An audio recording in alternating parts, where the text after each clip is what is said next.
Bismillahirrahmanirrahim. Assalamu alaikum wa rahmatullahi wa barakatuhu. Good evening to everyone and welcome to March 31st, Left My Heart at the Masjid. Tonight we have the usual Imam Muammar will be joining us and we'll be discussing questions related to small business loans and the Fiqh opinion as well as the Amja opinion on whether we are allowed to Islamically accept these loans. As always, we begin with a dua, and tonight we will be beginning with a dua for protection and a dua for sickness.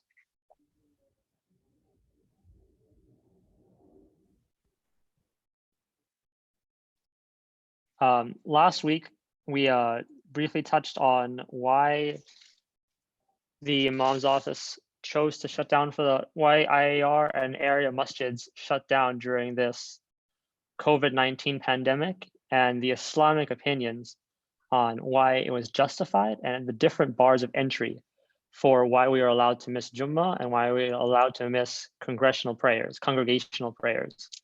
As a reminder, the requirements for a masjid to shut down are far more extreme and far more weighty than that of an individual to miss Salah and to miss Jummah.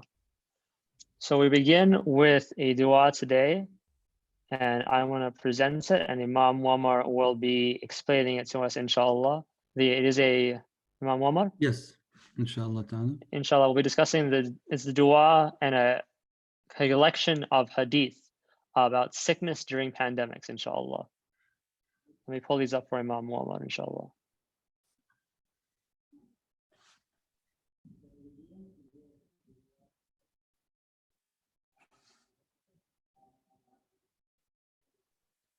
Imam Muammar, whenever you're ready. Okay, inshallah. Bismillah wa salatu wa salamu ala rasulillah. Nabina Muhammad wa ala alihi wa sahbihi wa sallim tasliman kathira. Welcome everyone and jazakumullahu khairan again for your commitment and dedications and being always on track and striving hard to learn the deen of Allah subhanahu wa ta'ala whenever the opportunity arises. So I have promised you last Tuesday, after discussing all the questions and answers, of 2 action items. The questions and answers were pertaining to the special fiqh rulings on the suspending or the suspension of the worship acts at the masjid as a jama'ah act. And I promised you action number 1 is that to provide you the questions and answers so you don't really get busy with the notes and losing on some of the explanation that I go live with you. So that inshallah ta'ala will be submitted to you tonight. Kashif will help do that. Second action item that I promised you with is that what are some authentic hadith and saying of our beloved Prophet Muhammad sallallahu alayhi wasallam that could be used to uplift a sickness and a pandemic as we are going through these days. As you all know, alhamdulillah, we are heavily focusing on the worldly, individual hygiene and cleansing of our bodies and the surroundings around us. But sometimes we lack and we tend to forget about a very crucial, most important aspect, and that is the overall protection of Allah subhanahu wa ta'ala. And that comes through declaring his sharia and his way of life by actually saying what our beloved Prophet ﷺ has taught us. And these are the hadith, the authentic hadith that have been reported pertaining to this subject with their translations. So that's my second action items. So I come as committed to submit him to you, inshallah ta'ala, as was promised. Kash, if you can, I'm not sure what's the best way that you want to submit him to them, or you want to just project it on the, we're not going to go through them one by one because they're lengthy. There are about 20 saying and hadith of our beloved Prophet Muhammad sallallahu alaihi wasallam, as you can see. One example is the very first one that's just to set you up on the right track and put you on the right track is that Here is our beloved Prophet Muhammad ﷺ is telling us that the Messenger of Allah ﷺ said, he who recites the following 3 times every morning. So when you get up in the morning, when you do your Fajr prayer, and you right after this, you do these hadith, or you can actually say them right when you, inshallah ta'ala, wake up. But it's highly recommended that you say them in bulk right after your salah, where you have a little bit more focus and time, as we wake up a little bit half asleep and we're not really focused. So Prophet Muhammad is telling us, who ever has the habit to wake up every morning and says 3 times every morning and every evening, بسم الله الذي لا يضر مع اسمه شيء في الأرض ولا في السماء وهو السميع العليم. Very short hadith, very short saying of our beloved Prophet Muhammad, that if you say it 3 times, which means as the following, that Prophet Muhammad sallallahu alayhi wasallam said, in the name of Allah subhanahu wa ta'ala, with whose name there is protection against every kind of harm in the earth and in the heaven. So you're asking Allah subhanahu wa ta'ala, basically, instead of you going with hours and hours, oh Allah subhanahu wa ta'ala, I ask you in the name of your creation, in the name of this, in the name of to protect me from the evil of mankind, from the evil of jinn and the possession of jinn, from the evil of mountains, from the evil of hurricanes, from the evil of volcanoes, from the evil of earthquakes, from the evil of sudden death, from the evil of people committing a crime against me, from the evil of my kids being, envied by someone or with an evil eye. This will take all day long, and we will never be finished. So Allah subhanahu wa ta'ala, with His mercy, made it so simple that you're asking Allah subhanahu wa ta'ala in all the names that we know and we don't know. And these names that they come to protect us from any harm that could ever come close to harm us, that exists in earth or could come from the heavens, that we ask Allah subhanahu wa ta'ala to protect us from such harm. So I lost the screen for a second. You see it?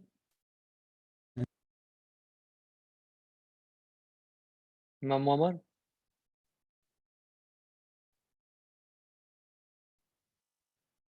Here we go. Okay, back. So that's so I lost the screen for a second. I hope that was my voice cut off, Kashif? Very briefly, but okay. I can hear you perfectly now, alhamdulillah. Okay, so inshallah, we are asking the names of Allah subhanahu wa ta'ala that we know and we don't know in heavens and earth, with all the names, to protect us from any harm that could ever come close to harm us, that could come from earth or could come from the heavens. Heavens here means sky. Anything that even would come with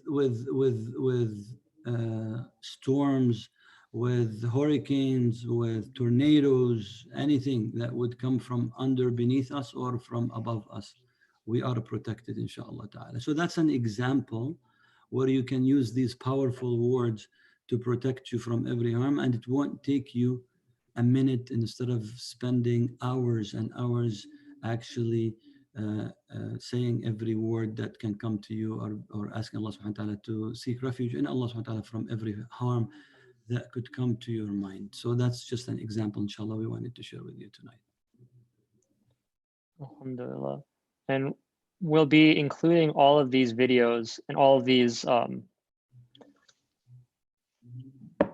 presentations and all of these documents will be uploaded to raleighmasjid.org/Imam's Corner within the coming week.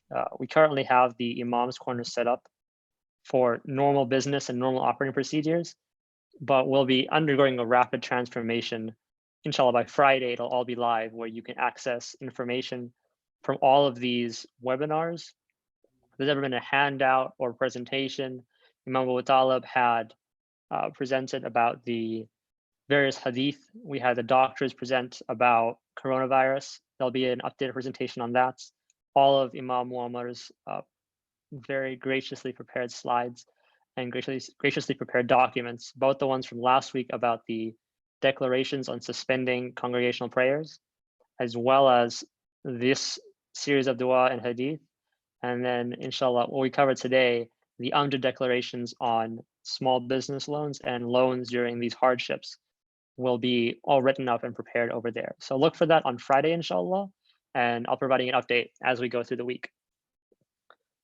So inshallah today, Imam Muammar, I heard that the federal government is offering to give small business owners and college students certain loans. Is that correct?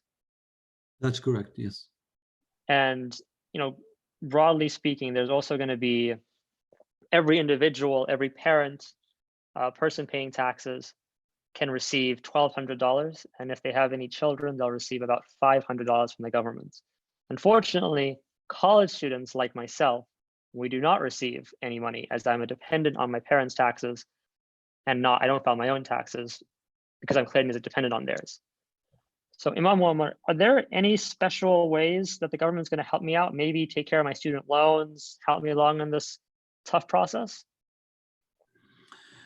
Bismillah wa salatu wa salam ala Rasulullah. So the program that is being offered for students, now we are talking about and assuming students who have gone through student loans, right? So we're not talking about the permissibility of student loans here because that's a different subject, and that pertains to each individual separately, that we have to go through each case separately and see if the student is eligible to actually get involved in government student loan, if it's permissible or not. That's a different process, inshallah. Now we're assuming for those students who have gone already through the process of finishing their studies, their higher education studies and what have you, and they are already in debt. So they are already obligated to pay back their student loans. So that's an obligation and it has to be paid back. Of course, saying that we all know that it comes with interest along with the principal to be paid back. So what's the program is offering for those students, Kashif, like yourself, is to defer the interest payment and also the student payment for up to 6 months. I think with a possibility of extension, that you can always apply for extension that could maybe defer that student loan up to a year. So that is something, are we permissible to actually entertain and accept that? The answer is, of course, yes, because we are already assuming a person has gone through this and already is in obligation and stuck to pay back a principal, a debt, along with an interest. And here the government comes to actually stops the interest part, the haram parts, and defer it for later on time. The answer would be absolutely, that's a golden opportunity for students to take advantage of that, which if you're eligible, it erases up to 6 months of interest being paid on that principal or on that original debt, the student loan itself, or it could be extended to 12 months. So that 12 months of relief of interest is Islamically highly not only recommended, but it's an obligation. It becomes an obligation on a Muslim to actually erase as much interest as possible. So that's something, a relief for the students, inshallah ta'ala, ya Rab. Imam Muammar, I can't see you. I don't know if the audience can see you. Can the audience see Imam Muammar on the screen?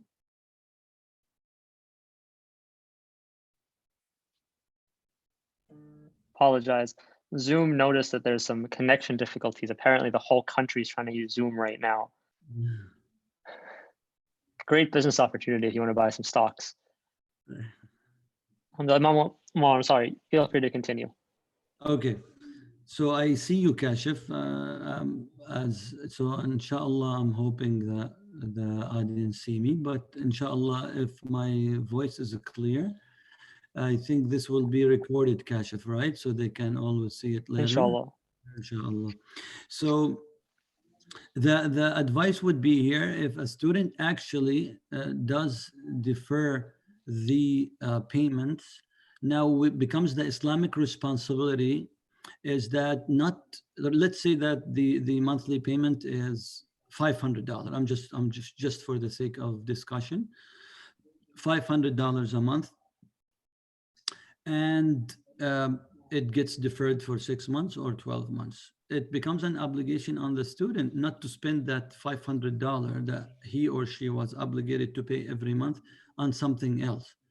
It becomes Islamically now to actually tap onto the golden opportunity of not paying interest for almost a year, is for the student to actually assume that the payments is not deferred and he or she is still obligated to pay that $500 every month, and they would deposit that $500 in a separate account, and after 6 months or a year it becomes a bulky amount, and when it's due, when the program is finished and it's time to pay again on a monthly payment, then the student pays a bulk amount. And that bulk amount also not only is that it is interest free, but also it saves a big portion of interest in the future, because a good amount of the principal have been paid all at once. So it reduces also a good chunk of the interest, the future interest payments, which is also Islamically a great opportunity. So we should always plan accordingly, inshallah ta'ala. Alhamdulillah, we should always definitely plan accordingly. And that's a great suggestion to any money that we can defer from paying into our student loans should be kept on the side and then paid back when we're able to pay this as well. I'd like to apologize to everyone at home. There appears to be some connection issues with Zoom, but we'll have those resolved shortly. What I'm going to do is actually project the Amjad declaration so everyone can see something, and this doesn't turn into a podcast. I'd like to thank everyone in the chat, Brother Ahmed Kukwa, Sister Yasmin, Sister Shiza, Brother Muhammad, all for joining us. Jazakallah khair, and thank you for bearing with us, as well as Brother Omar Darfur for keeping us up to date on these various declarations. I'm gonna pull this up. Imam Omar, feel free to continue explaining this to me. Is there anything else to note about the permissibility of these Islamic loans? Kashif, Specifically for students. can you ask again for the students one more time, please? Is there anything else to note about the permissibility of these low interest loans for students? No, that's what I had in mind, inshallah. Okay. Anybody that has any follow-up, inshallah, we can always see an opportunity to discuss it further. Okay, perfect, inshallah. So, the next question I had is, it's pretty well documented who can get this $500, $1,200 from the government. But I also heard that small businesses would be eligible to receive a loan. I hear there's various different kinds, so we'll go one by one. If you could help explain to me what the loan is and the Islamic justification for whether or not they're allowed to be taken or not. So here there's a loan that you can be given for keeping your business running. So say your business is functioning well and meets some criteria, and just to keep it running, say you have to pay mortgages or rent payments on the building. Is there a loan for this, and is there an Islamic justification to take that loan? So when it comes to the small business loans, this is a little bit more complicated, and we want to, inshallah ta'ala, explain it a little bit further. So I would request for your attention, inshallah ta'ala. I will explain the concept itself, and then we will read Amjad's declaration, and inshallah ta'ala, we can explain it further. So the concept that the government is offering, of course, as an incentive to safeguard the downfall of the economy is that, as you can see, that a lot of businesses are panicking and letting go their employees, and a lot of people are going out of, basically being laid off, and unemployment rate is just going sky high, and this really absolutely disrupts the healthy way of economy that everyone comes to expect. So the government is offering two type of incentives for small business loans, and that's what we're going to discuss from an Islamic, inshallah, point of view. And our beloved brother Ahmed Quqa will, inshallah, be presenting on Thursday these concepts from, of course, more of an administrative and a practicality way of entertaining these offers, and what to look for and what to tap on, inshallah. So the two concepts that we are going to discuss tonight, first incentive is that the government is offering a loan with an interest to small businesses to safeguard them from shutting down. So this has nothing to do with the employees yet. This has to do with the entity of the business itself to keep running and not to close its doors and not to shut down. And as you can always see, small businesses have an overhead expenses every month. And whether you have sales or you don't have sales, whether you have your business door open or you don't have it open, these overhead expenses have to be paid anyway. A similar example to that would be the rent. The landlord is not going to give any relief or anything. So he's expecting the tenant to pay the loan anyway. So many of utilities, many of the overhead expenses have to be not allowing people to gather in businesses, not to cater through these businesses and what have you, not to receive their services and what have you because of gathering issues and gathering related issues. Then it really came to hurt their businesses big time. So the incentive would be is that if you actually meet the criteria, the government will give you the loan to keep going, and they will forgive the loan down the road when you meet the criteria. But they will never forget the interest rate itself. So let's say the government helps the business with $10,000 with an interest of 3% on that $10,000, just giving examples. So the government saying that if the business meets the criteria, the $10,000 will be forgiving. That's the principle. That's the big chunk.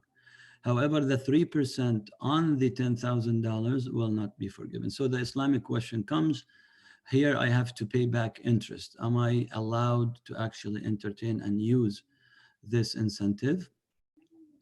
So this is the declaration that, inshallah ta'ala,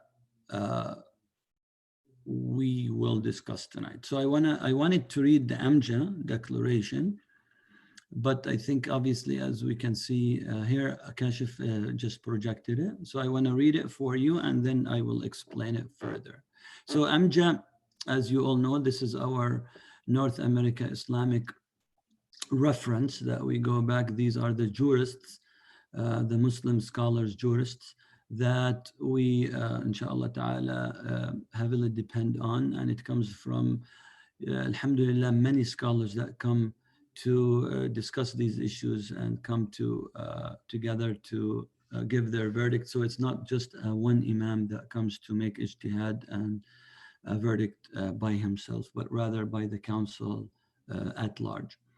So the dear AMJA scholars, the question goes to them. The US government announced a large stimulus package because of the recession that resulted from the COVID-19 outbreak.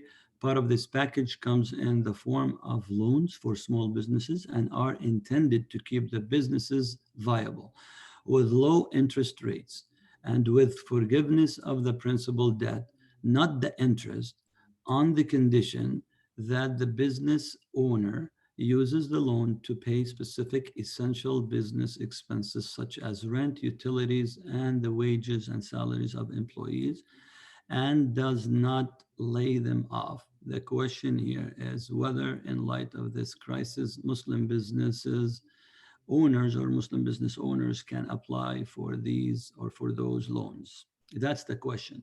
So incentive number one, to keep the business flourish and to keep it going. Incentive number two, to give that also another loan and or increases the amount of loan with meeting a criteria of not letting the employees go, not laying off the employees. So again, the unemployment rate doesn't go sky high, and it increases, and it just basically keeps businesses running and employees having their jobs. Again, with the same concept of forgiving the loan, but not the interest itself. So the question comes to ask the permissibility of allowing such thing uh, to happen, or allowing, is it permissible to actually entertain this and to take that loan? So the answer comes from the council. In the name of Allah subhanahu wa ta'ala, the most beneficent, the most merciful, after the necessary deliberations and based on the recognition of the magnitude of the current crisis, the resident Fatwa Committee of AMJA finds it permissible for Muslim small business owners to avail themselves of these government loans for the following reasons. So this, in general, my dear audience, is that, of course, the basic answer is that we cannot get loans with interest knowing that I'm going to pay back interest. That's in regular cases, regular situations. Now that we're going through this pandemic, this is abnormal situation that puts us into a necessity or in a dire need of reaching out to help, because, you know, scholars have come to say, if a pandemic, if a destruction that this COVID-19 has basically caused to the globe at large, not just one region, but really disrupted the smoothness of daily operation throughout the world, if that is not considered to be a darura and a necessity, or to be a dire need, what else could ever be considered?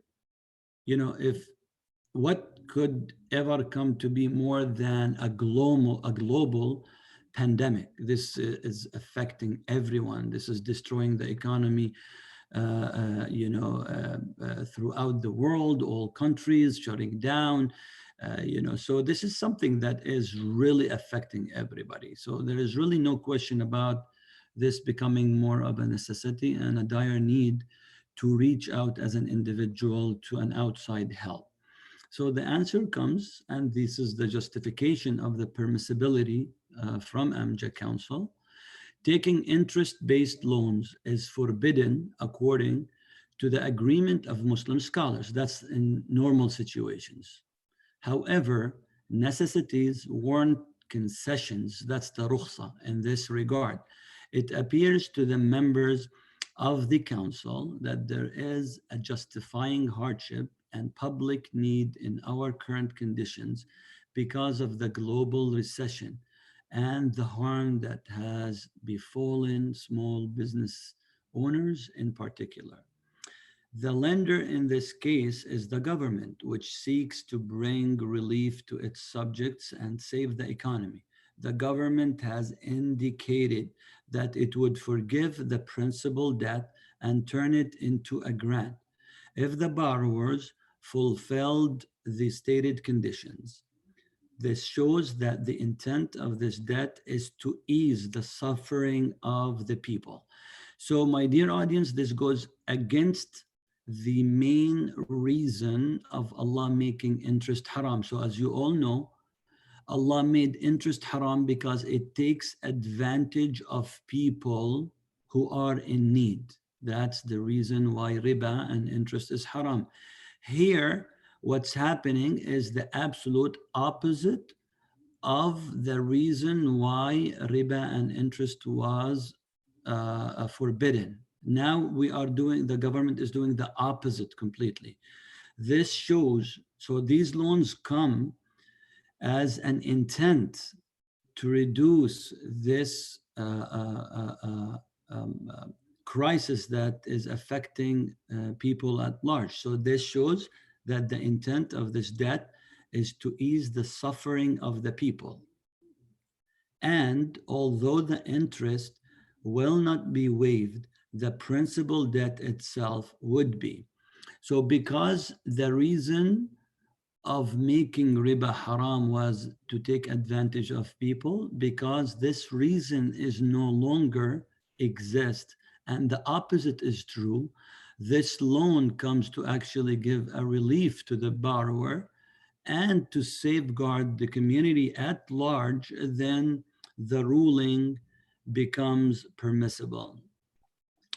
Because of, again, the pandemic and the current situation, we're not talking about an individual person benefiting himself and says, well, the loan comes to benefit me actually. No, we're talking about something that actually does not take advantage of society at large and does not really benefit an entity by itself or banks by itself or an organization by itself, but rather it comes to actually look after the absolute sole interest of the society itself.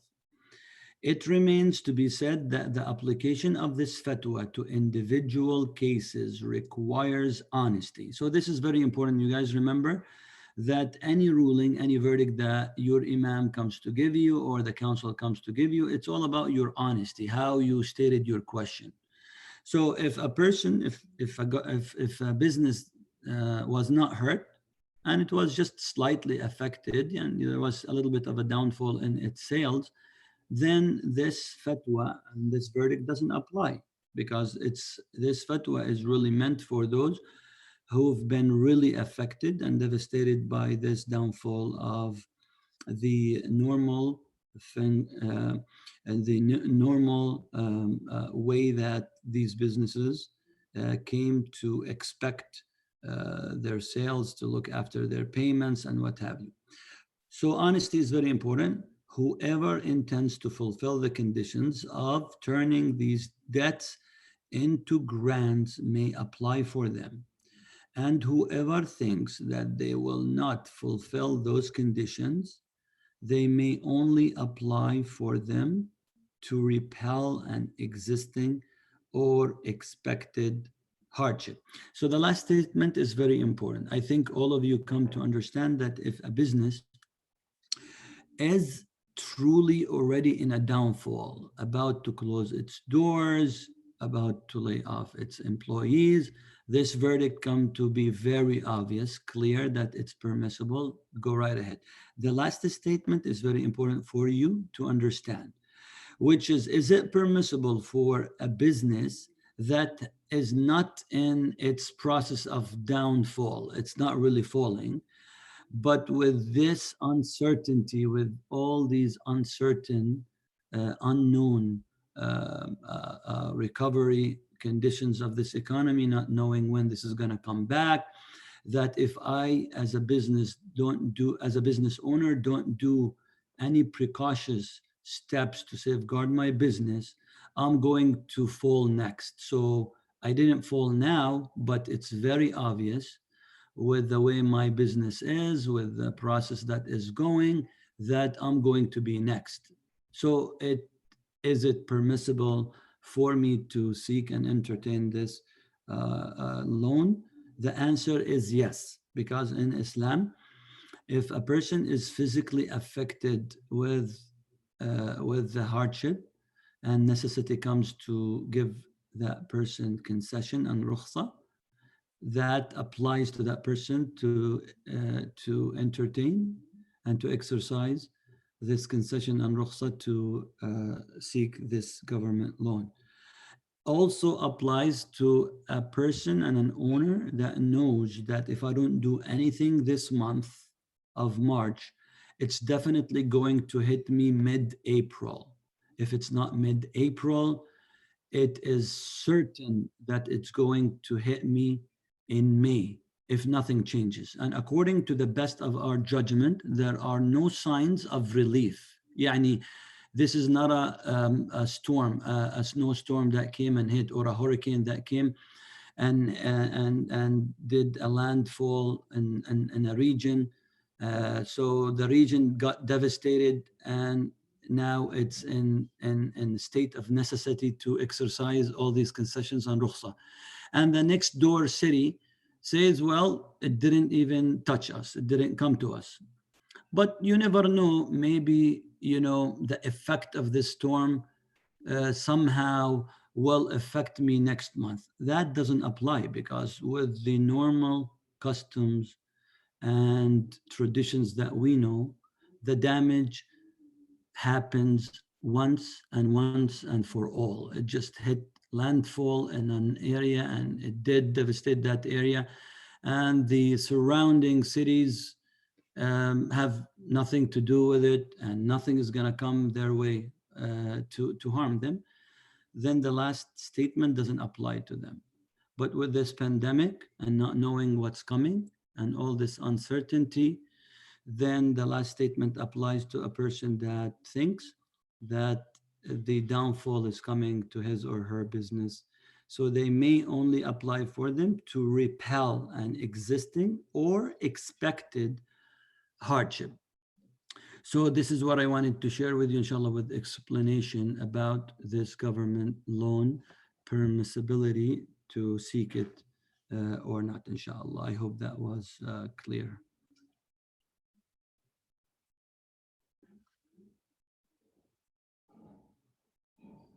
Kashif, it's yours now.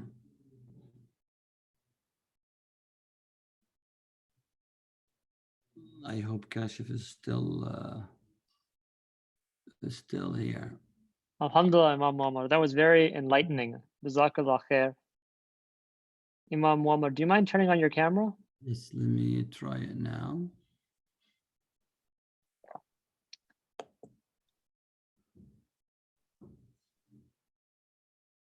Okay, here we go.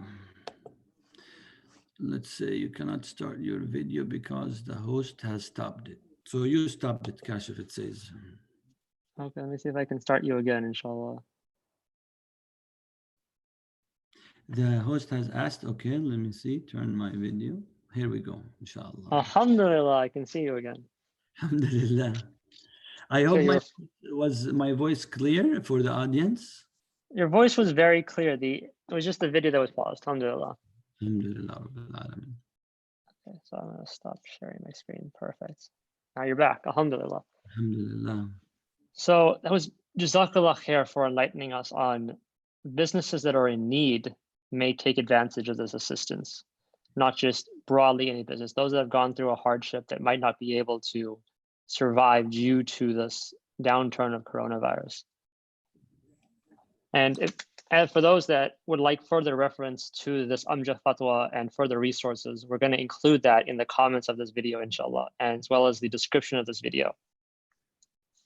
So we discussed the permissibility of taking a loan if your business can't survive. Now, what if you have a mortgage on your house and you had that mortgage, maybe it was through a Muslim vendor, or maybe it was through a traditional bank, and now you're having a bit of trouble paying that mortgage? Are you allowed to take advantage of these government programs for that? So that's a good question, Kashif. So there is another incentive that comes for homeowners, and that is also similar to the student loan, to defer their monthly mortgage payments. So remember, you guys, the concept that we said, we come here to exercise and entertain an option of stopping the mortgage payment with a possible interest payment along with it for those who have gone through a conventional bank sale or contract.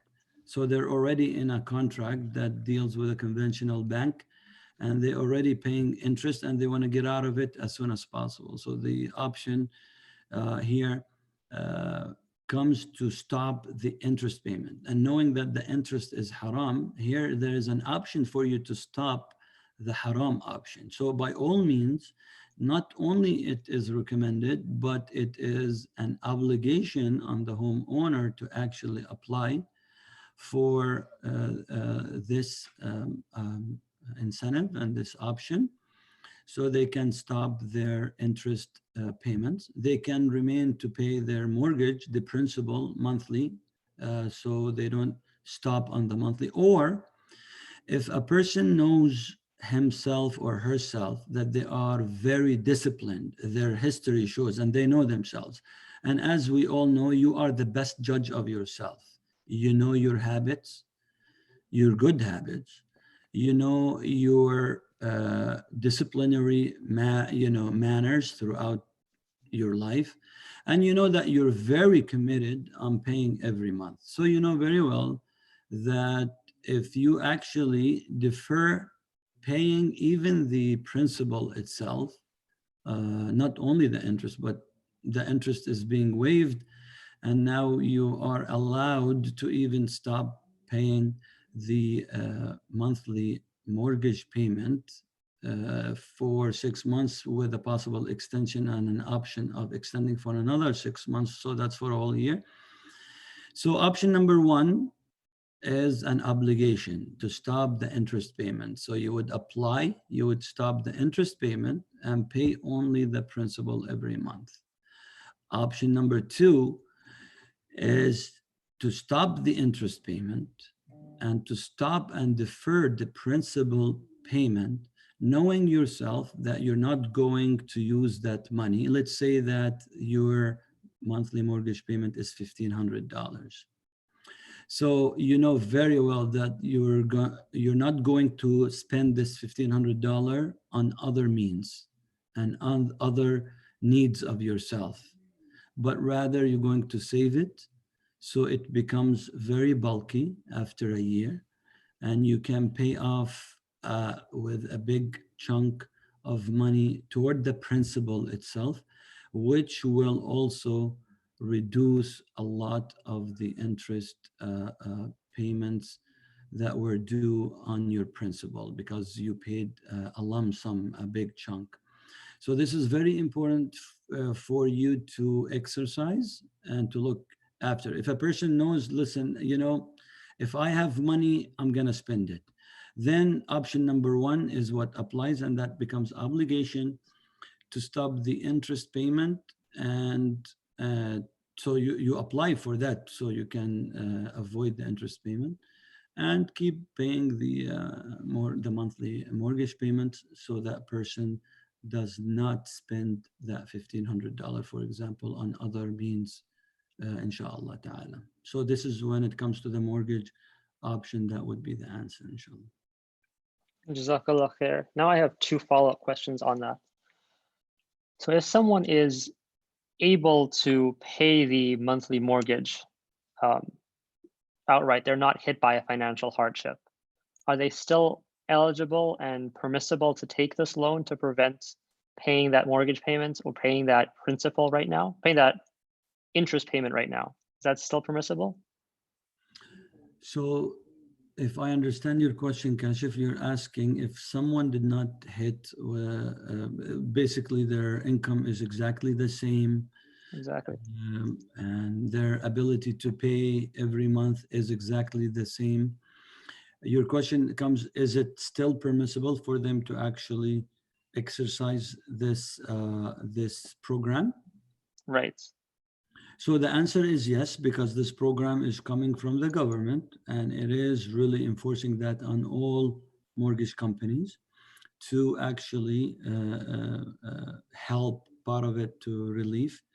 And there is no harm at all of a Muslim actually taking advantage of something that comes his or her way, of a halal mean, of course, for many reasons. Reason number one, if you don't, Kashif, if you don't apply for this program and you kept paying your mortgage payment, you're gonna still end up paying interest every month, right? And you know that you were forced to pay interest because you got yourself stuck into that contract long time ago before you knew that it was a haram contract. So now you have an option to stop the haram portion, and that is the interest payment, for a while. So here is an opportunity comes your way to stop paying interest. So yes, you need to apply for that program, stop the interest payment, and again, option number one, to keep paying the mortgage monthly payment, or to defer it and to save it to pay it later on as a big chunk of money to reduce later on principal amount that would have been accumulated by many interest. Jazakallah khair. Now, I understand certain Islamic banks and certain Islamic mortgage companies or home mortgage companies will call it a service fee, not an interest payment. Would that portion, the service fee, then be able to be suspended under this government process, or would you just suspend the entire thing? So again, I think inshallah, Brother Ahmed will explain Okay. that on Thursday. I'm here, inshallah, explaining just the principle, the religious principle of entertaining and accepting these programs, or accepting these loans with interest-based loans, even if the rate is low.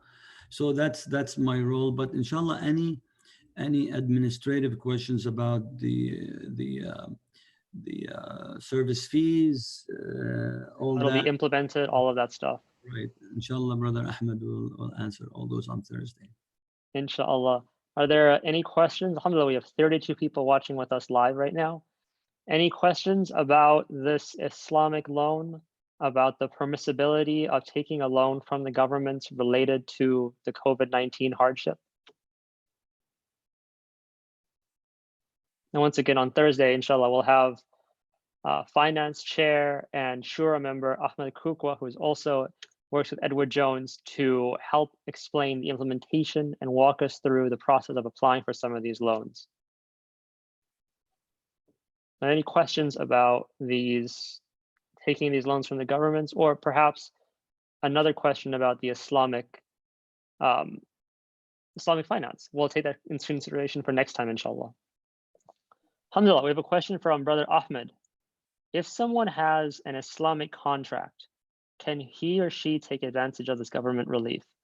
I believe, inshallah, we'll have that question answered on Thursday by Ahmed Kukwa. Is that fair, Imam Muammar, or can you answer that question now? From an administrative point of view, inshallah, Ahmed will cover that. But from a religious point of view, that's actually a very, very important questions. I think the time would not serve me, because I know Brother Ahmed, mashallah, is involved in these finance or Islamic finance concepts and contract. The answer is not as simple as it sounds. So in Islam, if I sign on a contract of purchasing a house for $100,000, then it becomes an obligation for me to pay off $100,000. I should not do anything to reduce that $100,000 since I signed on it. So anything that would come, whether it's a federal program or, when it reduces the amount, then you have changed the agreed sales price.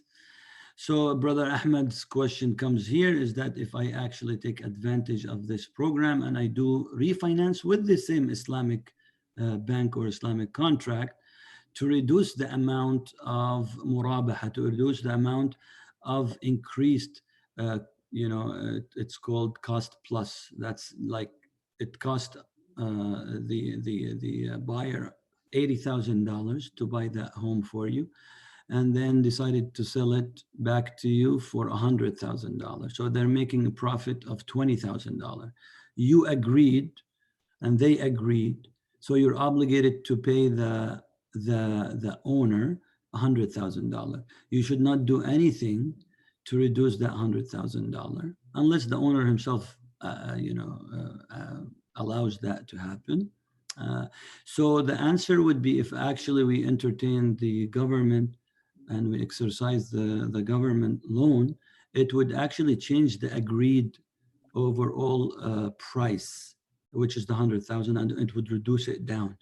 And the answer would be, Brother Ahmed, the answer is yes. because this is something that was not intended by the buyer to play around or to, to manipulate things around, or to force the seller in a direct way or indirect way to reduce the amount by putting pressure on that person. Now we're talking about a pandemic that came to hit everyone, including the seller himself, that is very, very, very concerned about the buyer not being able to actually commit to his commitment and sale price.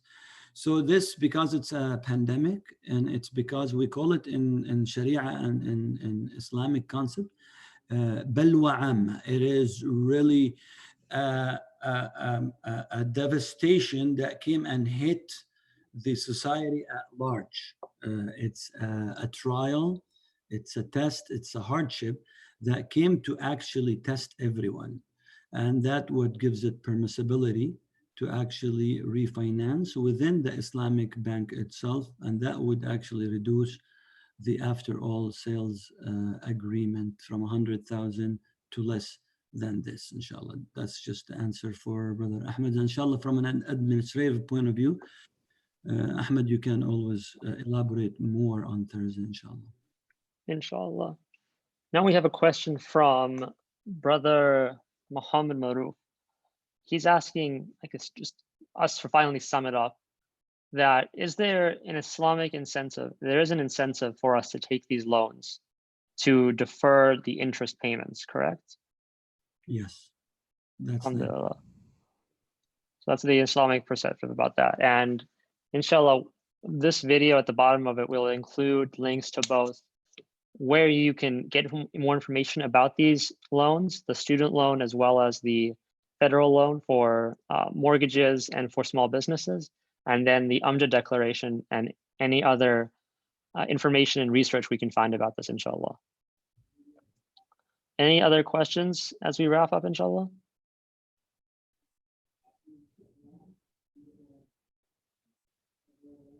So yes, Mohammed, it is okay to take loans from the incentive program under the current crisis, Islamically, inshallah.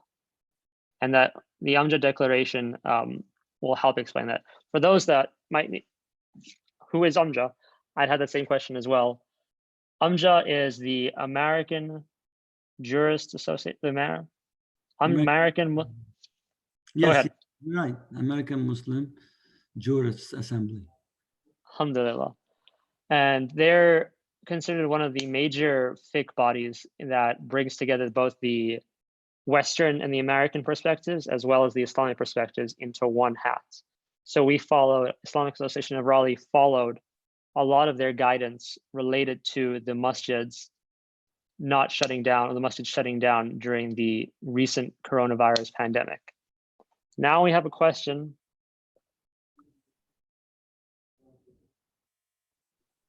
from Brother Omar Darbor, who asks, if the contract says forgivable, and one of these, like a forgivable loan, do we get a green light Islamically to not pay it back? So the answer is, it's Omar, as it was stated in the contract that you're going to sign and apply for. It says if you meet the criteria. So that's why AMJA declaration made sure that no one signs unless you know that you're going to be honest about meeting the criteria. You have every proof to prove to them that you are eligible to receive this forgiving. So they're going to forgive it anyway, so you don't need to even consider, should I not pay it back? You should not pay it back, because you have entered in that contract with this intention. I want to help my business, so I'm getting $10,000 a loan to push my business forward until further notice, until I see where the light at the end of the tunnel comes, instead of shutting down my business or letting go my employees and what have you. So you're signing with that intention. So by all means, you have no Islamic obligation to pay back the principal, because that was the whole intention of signing on into this contract. That's something that you can do with no guilt, inshallah. Brother Omar Dabur would like to let everyone know that him and RDU Auto would pay back a loan, even if it says forgivable. Jazakallah khair, Omar, and for asking that question. Jazakallah Muhammad Maruf for asking that question, and Brother Ahmed Jimkal for asking that question. So inshallah, we'll be discussing the implementation of these loans on Thursday. And feel free to email us any questions or ask us any questions relating to Islamic finance. We'll do an Islamic finance fiqh Q&A in the coming weeks, inshallah. And just feel free to send us any questions. Until then, you can reach us at kashif.osman@islam1.org, or you can go to the Imam's Corner and Religious Inquiries, ask us a question on Instagram, and direct message us on Facebook, or through YouTube. However you find a way to email us and get your message to us, we're very happy to accept your questions. And we'll be covering that in depth later on, inshallah. As we wrap up at the end of the hour, Imam Muammar, would you mind summarizing just very briefly for a second and then closing us in a nice, beautiful dua, inshallah?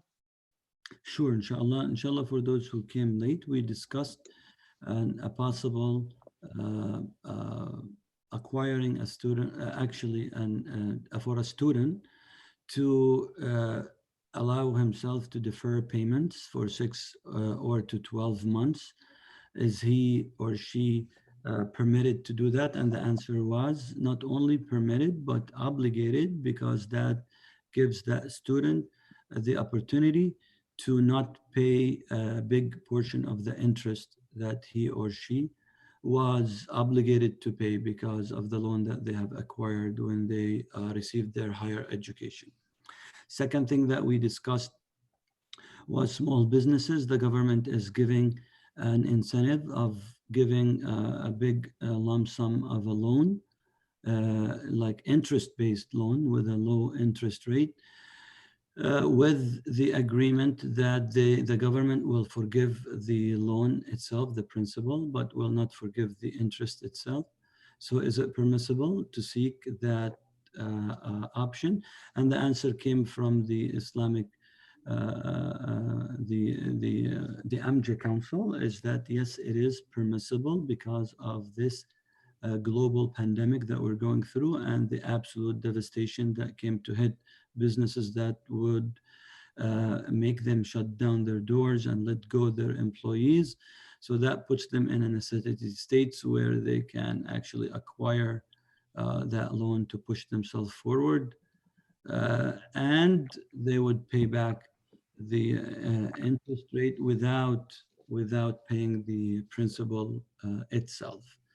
Inshallah ta'ala, I would maybe advise anybody that is able to actually pay back the loan. That loan could be paid back in many ways, whether back to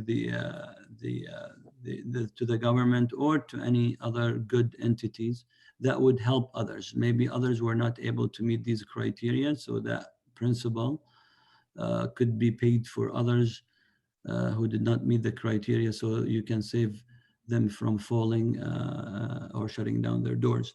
Last thing that we discussed was the mortgage permissibility of deferring the monthly mortgage payments and the interest payment along with the mortgage payment.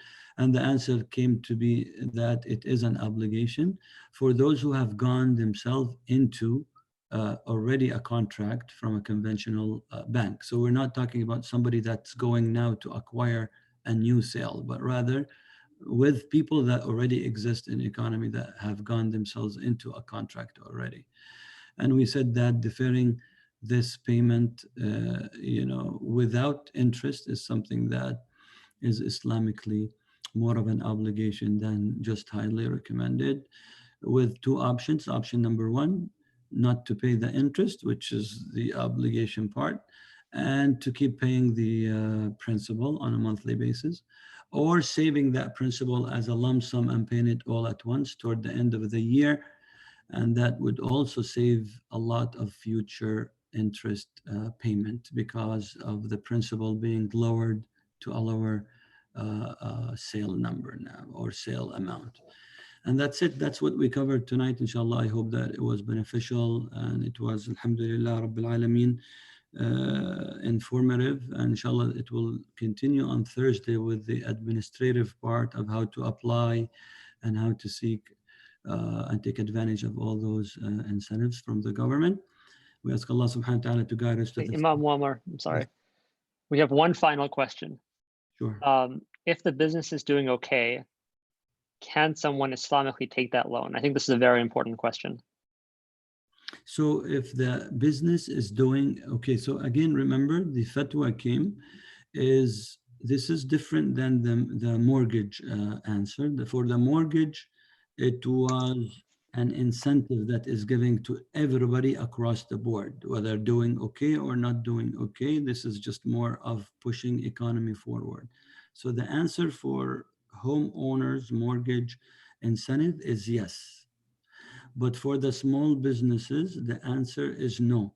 Because honestly, remember we said honestly, the government is clearly and specifically saying that this program only applies to those businesses that have been hit hard with this downfall of economy and that meet the criteria. And the criteria is that they hit hard and they are devastated by this to a point that their sales have dropped drastically. That would force them to either shut down their doors or to let go their employees. So for the small business option is no.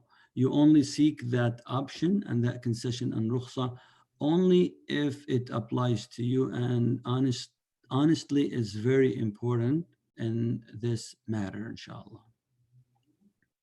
Alhamdulillah. Imam Muammar, would you mind closing us off with a final dua, inshallah? Inshallah. اللهم اغفر لنا وارحمنا وعافنا واعف عنا اللهم تقبل منا أعمالنا وتقبل منا عبادتنا وتقبل منا صلاتنا وتقبل منا دعاءنا اللهم إنا نسألك من الخير كله عاجله وآجله ما علمنا منه وما لم نعلم ونعوذ بك من الشر كله عاجله وآجله ما علمنا منه وما لم نعلم اللهم أرنا الحق حقا وارزقنا اتباعه وأرنا الباطل باطلا وارزقنا اجتنابه اللهم إنا نسألك من خير ما سألك به عبدك ونبيك محمد صلى الله عليه وسلم ونعوذ بك من شر ما استعاذك منه عبدك ونبيك محمد صلى الله عليه وسلم وآخر دعوانا أن الحمد لله رب العالمين وصلى اللهم وسلم على نبينا محمد وعلى آله وصحبه أجمعين اللهم آمين. Jazakallah khair, Imam Muammar. Jazakallah khair to everyone for joining us tonight. We'll see you tomorrow, inshallah, at 8 p.m. to discuss the Islamic schools, what their response is, how they're going about this whole transition.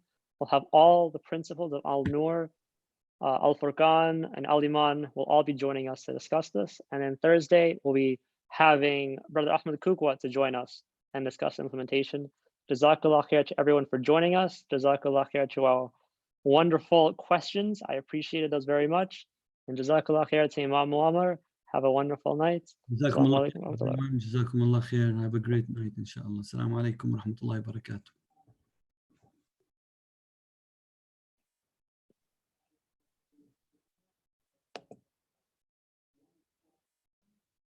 Imam Muammar, we're done. Alhamdulillah. Yes, I just turned just in case.